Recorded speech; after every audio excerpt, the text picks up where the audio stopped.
Feels Good to Be Yourself, a book about gender identity written by Teresa Thorne and illustrated by Noah Grigney. This is Ruthie. She is a transgender girl. That means when she was born, everyone thought she was a boy, until she grew a little older, old enough to tell everyone that she's actually a girl. Girl is Ruthie's gender identity. This is Ruthie's brother Xavier. Xavier is a cisgender boy. That means when Xavier was born, everyone thought he was a boy, and as he grew older, it turned out everyone was right. He is a boy. Boy is Xavier's gender identity. There are so many different ways to be a boy or a girl, too many to fit into a book. But not everyone feels like either a boy or a girl. Non-binary is a helpful word that can describe a kid who doesn't feel exactly like a boy or a girl. This is Ruthie's friend Alex. Alex is both a boy and a girl. When Alex was born, everyone thought Alex was a girl, but Alex is both boy and girl. That is Alex's gender identity. This is Alex's friend JJ. JJ is neither a boy nor a girl. Ever since JJ was very little, they never felt exactly like a boy or a girl. They just felt like himself. This is JJ's gender identity. Alex and JJ are both non-binary. Just like there are many different ways to be a boy or a girl, there are many different ways to be non-binary. Too many to fit into a book. Some kids don't feel exactly like a boy or a girl. They feel like neither.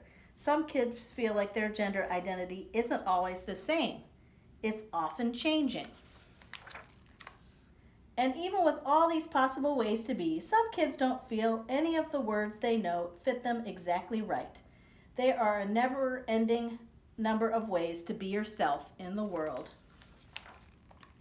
Whether you feel like a boy or a girl, both or neither, or if you describe yourself another way, that is your gender identity. Your gender identity might match what people thought you were when you were born, or it might not. See, when you were born, you couldn't tell people who you were or how you felt. They looked at you and made a guess. Maybe they got it right, maybe they got it wrong. What a baby's body looks like when they're born can be a clue to what the baby's gender will be, but not always. When people guess wrong, it's okay to let them know. Ruthie was 5 when she told her parents, "I know you think I'm a boy, but I really feel like a girl." Oops, Ruthie was a girl all along. They just didn't know it at first. When people guess right, it's also okay to let them know.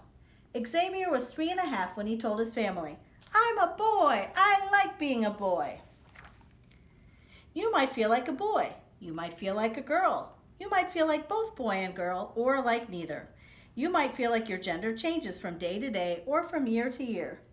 You might feel that none of these words describes you perfectly. You might not be sure yet. Maybe you're still figuring it out. Your feelings about your gender are real. Listen to your heart.